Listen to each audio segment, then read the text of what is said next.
You can just sit in the hallway. We don't need losers, my mom sneered on her birthday. Then my sister snorted, don't ruin the family vibe. I looked around, even my aunt had a seat. I set my wine, glass down, smiled and said, check your bank accounts. I went to my car and drove away. 15 minutes later, my phone exploded with desperate messages. Please, come back, we need you. 15 minutes later, my phone began vibrating so violently in the cup holder that it sounded like an alarm. Mom. Jessica. Jessica. Again. Mom. Again. Then Jessica's husband. Then numbers I recognized from relatives who had ignored me inside the house. I never answered. I drove beneath the blurred city lights while notification after notification appeared across the screen. What did you do? Call me. Please come back. We can talk about this. The desperation would have shocked me if I had not spent years preparing without realizing it for that exact moment. For most of my adult life, I had been the family emergency fund disguised as a daughter. When Jessica wanted to open her custom auto shop, I helped cover startup expenses after the bank refused to give her enough financing. When Mom fell behind on the mortgage, I quietly cleared the arrears. Birthdays became increasingly expensive because everyone had learned that Lauren would always buy the thing they wanted, but could not justify buying themselves. Jessica once spent 6 months talking about a commercial smoker she wanted after landing a major contract. I bought it for her. Afterward, she hosted 3 backyard parties without inviting me. Mom called my success luck, as though the years of missed weekends, overnight work, calculated risks, and living beneath my means had simply been handed to me. Still, I kept giving because some ridiculous part of me believed generosity could eventually purchase what affection had never freely given me. That birthday dinner finally cured me. Before leaving my apartment that evening, I had already removed the automatic payments and financial guarantees tied to my family. The cards where I was responsible for the balance were shut down. The recurring mortgage assistance stopped. I withdrew from Jessica's business obligations wherever I legally could and instructed my accountant to separate every remaining financial connection. Nothing belonged to them that was actually theirs to lose because of me. I had simply stopped volunteering to hold their lives together. Jessica's first text arrived before I was even home. You can't do this. I have a husband and children. That sentence almost made me laugh. Apparently, having children meant her younger sister was permanently responsible for her business decisions. Then came anger. You're being childish. Then guilt. Family doesn't abandon family over one stupid joke. Then entitlement. Fix this tonight. Mom's messages followed the same pattern, except hers became crueler once she realized crying was not working. In one voicemail, she called me selfish. In another, she reminded me that she had raised me as though motherhood had been an invoice accumulating interest for 30 years. One message ended with her nearly screaming that I was ungrateful after everything she had supposedly sacrificed for me.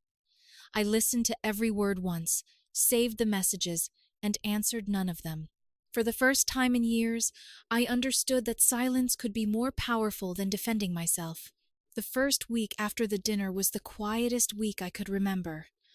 I stopped waking up wondering whose bill would become my emergency. I stopped checking whether Jessica needed another temporary loan. I stopped opening Mom's messages, expecting some manufactured catastrophe involving property taxes, repairs, or expenses she somehow believed were mine. By the second week, even the insults slowed. That should have felt like victory. Instead, the silence unsettled me. I had been conditioned for so long to expect their emergencies that peace felt unnatural, like walking through a house where the furniture had suddenly disappeared. One morning, while driving to meet a client, I passed Jessica's shop.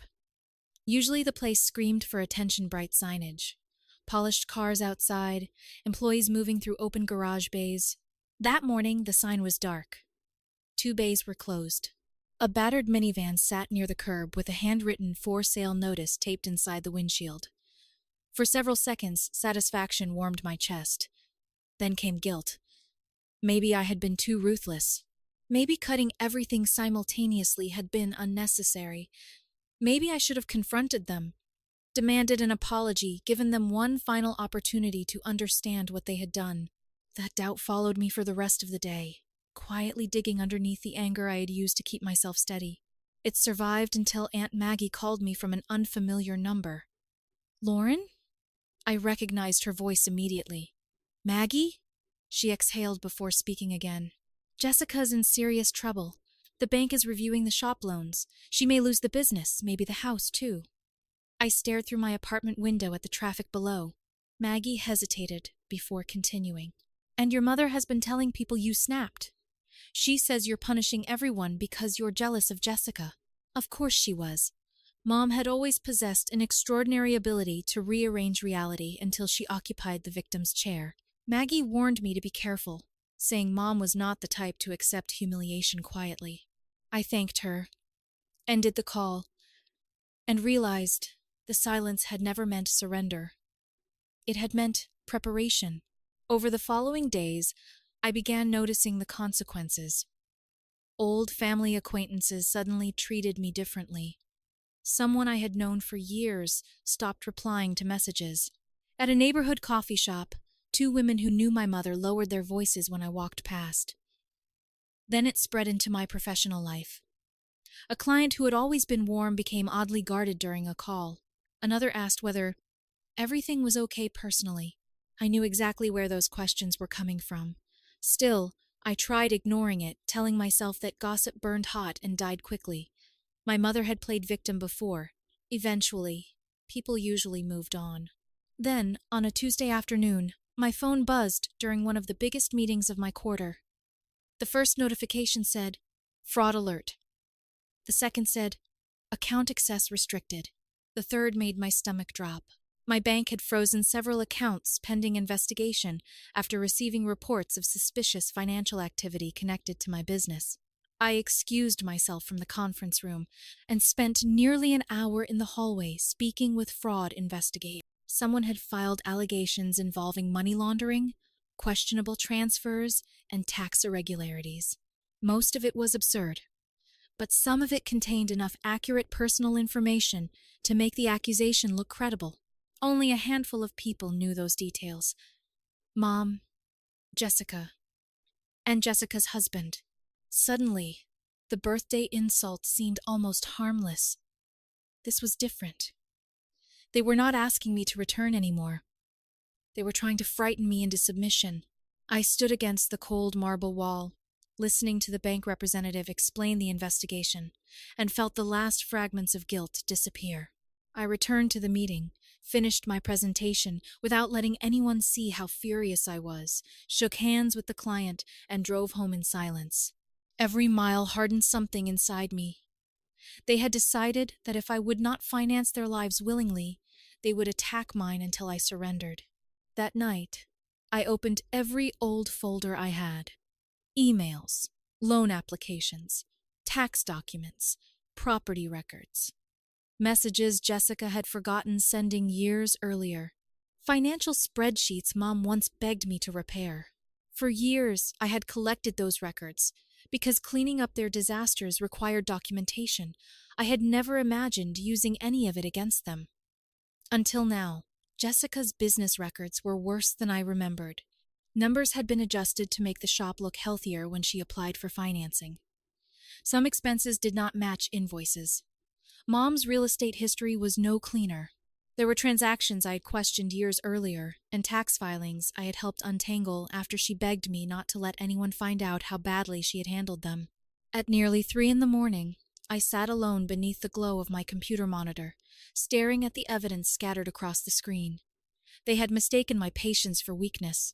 They had mistaken financial dependence for control.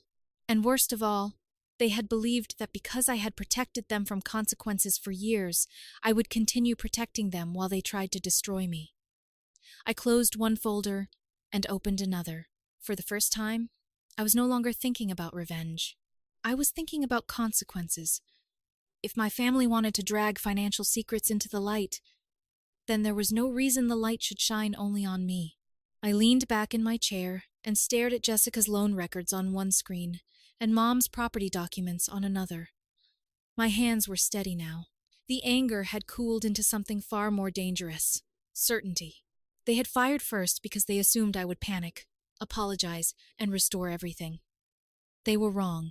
I knew where every weak wall in their lives was hidden because I had spent years reinforcing those walls for them. And before the sun came up, I made the decision that would change all of us permanently. I was done protecting people who had never protected me.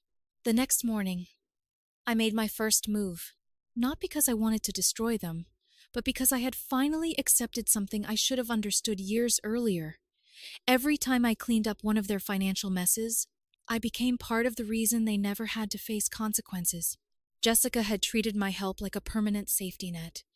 Mom had treated my silence like permission. So I stopped shielding them.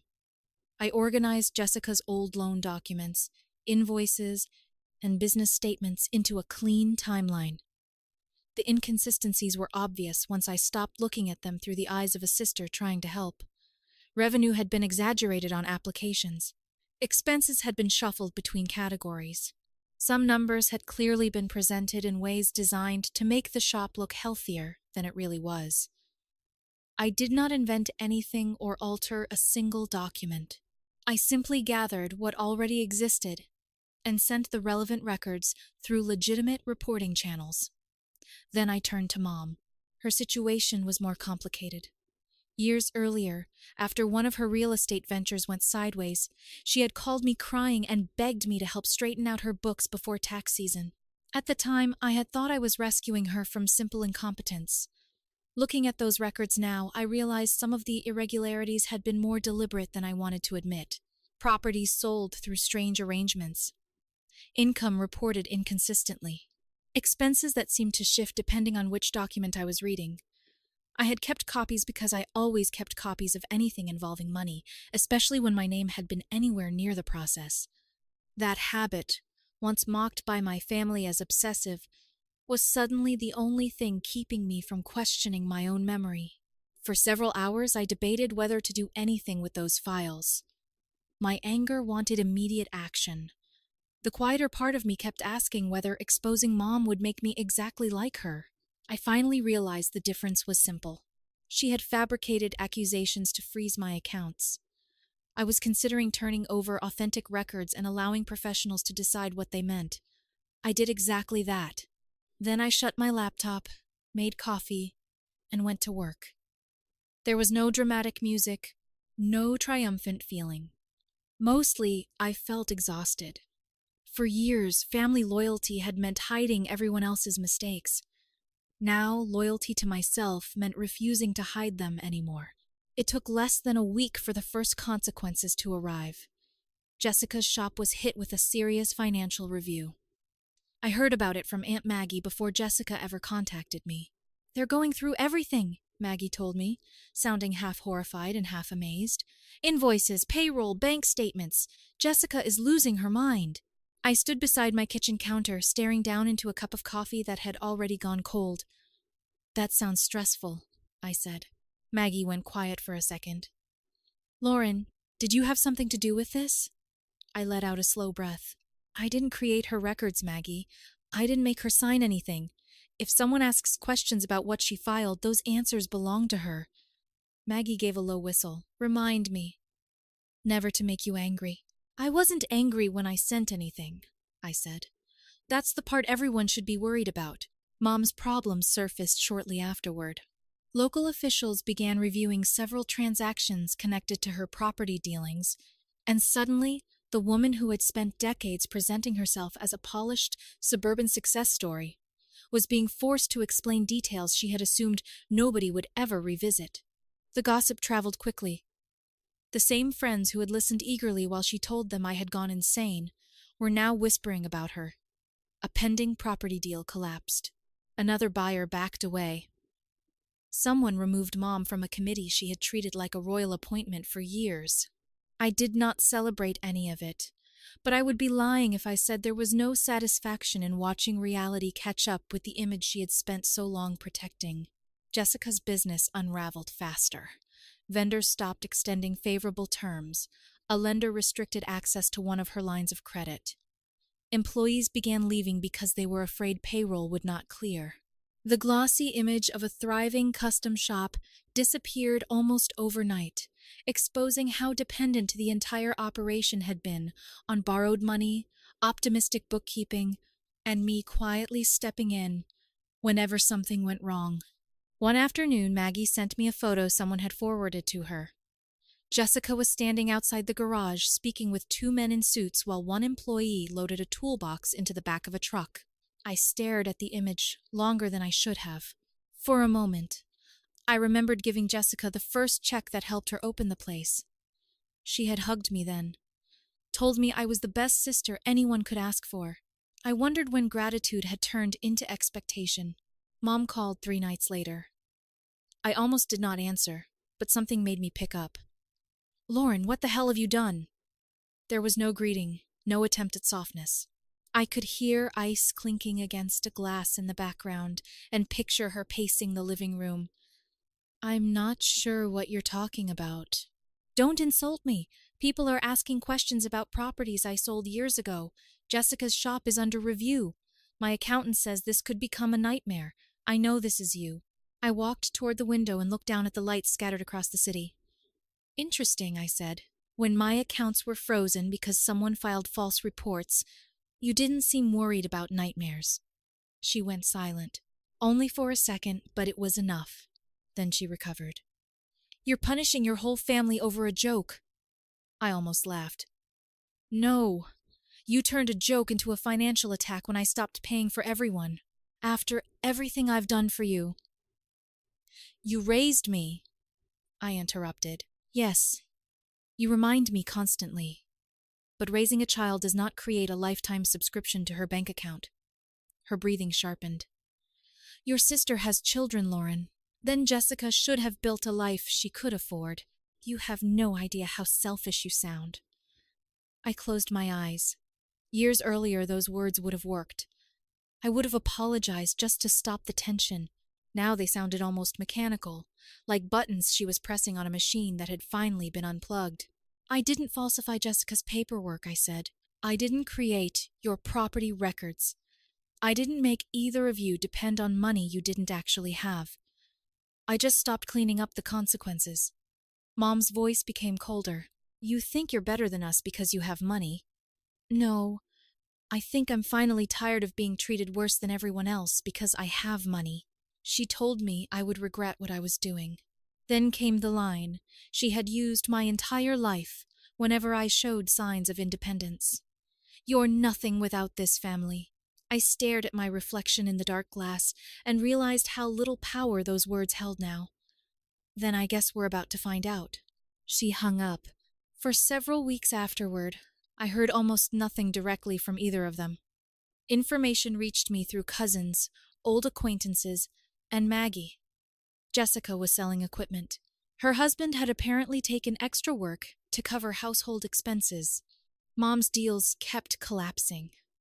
Friends who once crowded her dining room for wine and gossip stopped showing up.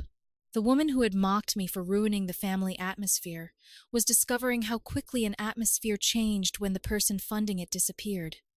Yet the more their lives unraveled, the less satisfying it felt. Anger was easy when they were insulting me.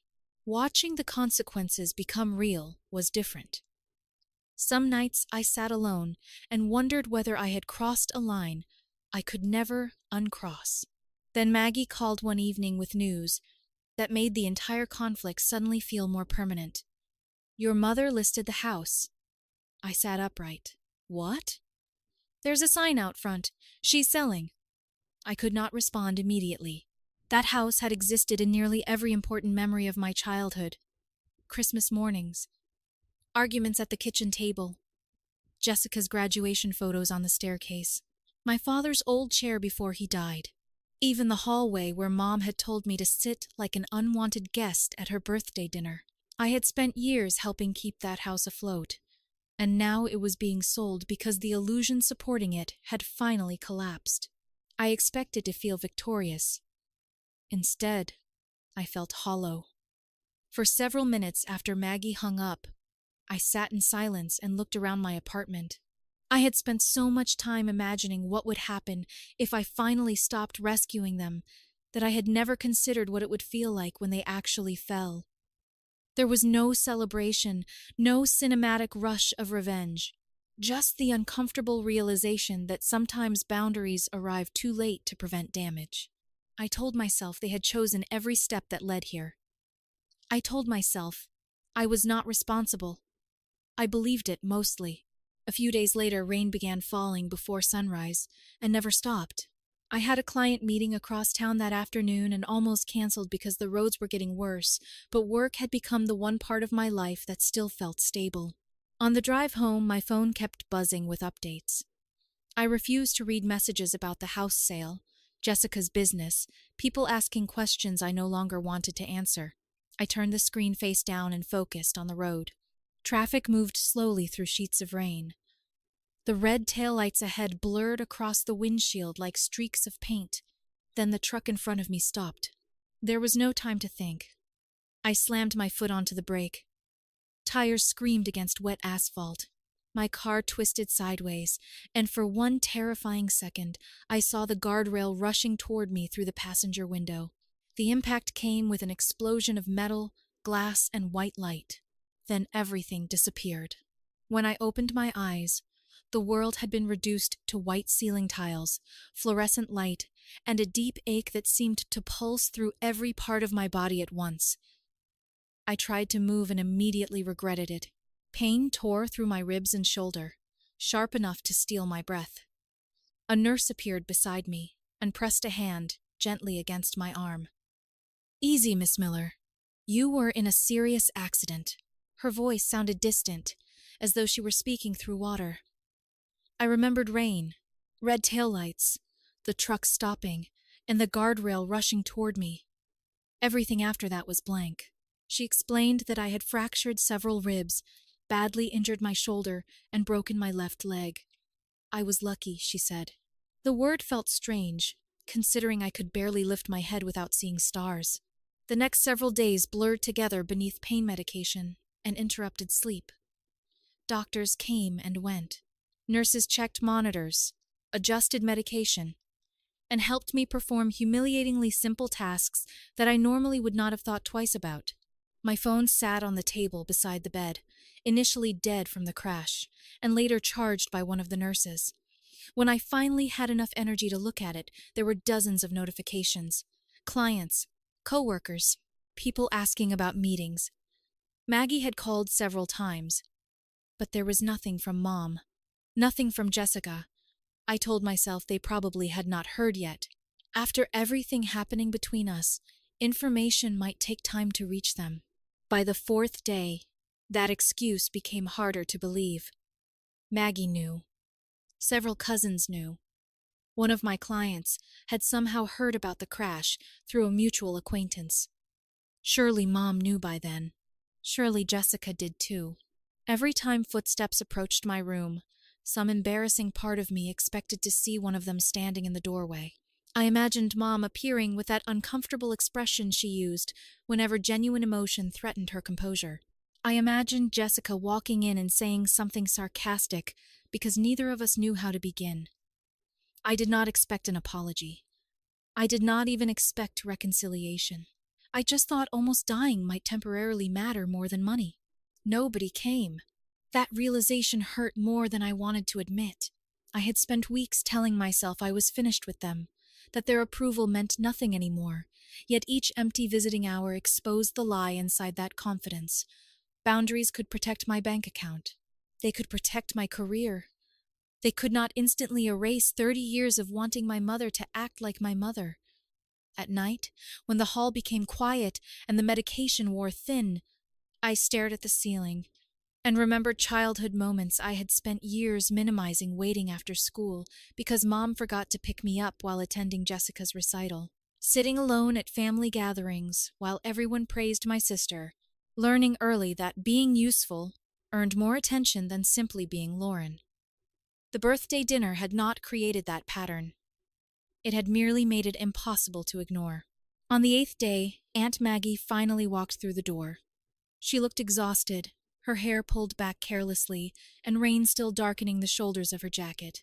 She set a paper cup of coffee on the windowsill, stared at me for several seconds, and shook her head. "You look terrible!" I laughed before immediately clutching my ribs. "Thanks. I was hoping the hospital gown was working for me," Maggie smiled, but it disappeared almost immediately. She sat down beside the bed and folded her hands together. Something about the way she avoided my eyes made my stomach tighten. "What happened?" I asked. "And don't tell me nothing. You have the same face you had when Grandma backed her Buick into Dad's garage." Maggie exhaled slowly. "Your mother and Jessica are gone." At first, I thought she meant gone from town temporarily. "Where?" Maggie hesitated. "Mexico." I stared at her. She explained that Mom had completed the house sale quickly, liquidated whatever she could, and left with Jessica, Jessica's husband, and the kids. Jessica's shop was effectively finished. The family had decided they needed a fresh start, apparently somewhere far enough away that creditors, gossip, and damaged reputations would feel less immediate. They had left a message with one of Mom's friends and very little else. "When did they leave?" I asked. Maggie looked at me, and that pause answered the question before she spoke. 3 days ago. 3 days ago meant they knew. Maggie must have seen the realization on my face because she leaned forward. "Lauren, I'm sorry." I stared at the blanket covering my cast. "They knew I was here?" Maggie nodded reluctantly. "Yes." Something inside me went very still. I had imagined plenty of endings to this fight. Screaming matches, lawyers, years of silence, maybe even an awkward reconciliation someday when everyone became too old to keep carrying the anger. I had never imagined them boarding a plane while I lay in a hospital bed after a serious crash. They did not need to forgive me. They did not even need to like me. But checking whether your daughter or sister survived seemed like a remarkably low standard. For a while, neither of us spoke. Finally, Maggie said, "I'm not going to pretend you and your mother didn't hurt each other. This whole thing became ugly. But leaving without even coming here..." She shook her head. "I can't defend that." I swallowed hard. "Maybe it's easier for them this way." "Maybe," Maggie said. "But that doesn't make it right." Then she reached over and squeezed my hand. "You're not handling recovery alone. I already talked to your cousin Emily. I'll help with groceries and appointments, and she can drive you to physical therapy when I can't. You're going to hate every second of us fussing over you, but too bad." I laughed again, more carefully this time, and felt tears burn unexpectedly behind my eyes. Recovery forced me to slow down in ways I had spent my entire adult life avoiding. I could not solve everything with work. I could not distract myself with meetings or financial spreadsheets. For weeks, my world became medication schedules, physical therapy, awkward showers, and learning how exhausting it could be merely to cross a room. Maggie appeared almost every day. Sometimes Emily came with takeout and deliberately terrible gossip. Coworkers sent flowers. Clients postponed deadlines without complaining. People I had never financially rescued showed up simply because they cared whether I was okay. That realization dismantled something inside me more effectively than any confrontation with Mom ever could. A month after the accident, Maggie drove me home from the hospital. I lowered myself carefully into the passenger seat of her aging pickup, my legs stiff and my shoulders still aching beneath the brace. As we pulled away, I looked back at the glass entrance where nurses hurried between wheelchairs and waiting families. For weeks, I had thought the accident was merely another disaster layered onto everything else. Now, it felt more like a dividing line. Before it, I had measured relationships by how much I could provide. After it, I started noticing who remained when I had nothing convenient to offer. The city moved past the window, while an old rock song played softly through Maggie's speakers. Mom was somewhere in Mexico. Jessica was there too, rebuilding whatever version of life they could salvage. I did not know whether I would ever hear from them again. Maybe one day Mom would call. Maybe Jessica would send a message pretending nothing had happened. Maybe neither would. For the first time, I realized the answer no longer controlled my future. I had spent years desperately trying to earn a seat at a family table, where people were willing to tell me to sit in the hallway. I had paid mortgages, funded businesses, bought gifts, solved crises, swallowed insults, and mistaken dependence for love. I rested my head against the seat and watched sunlight break through the clouds left behind by the storm. Losing my family did not feel like winning. There was no satisfaction in knowing Jessica's business was gone or that Mom had sold the house. Some wounds did not become victories simply because you survived them. But beneath the grief was something quieter and steadier than revenge. Relief. They had spent years convincing me that without them, I would be alone. The hospital had proved the opposite. When everything collapsed, the people who truly cared stayed, and the people I had spent my life trying to impress boarded a plane. I had lost the family I kept trying to buy my way into, but somewhere between that birthday hallway and the hospital doors, I had finally stopped losing myself.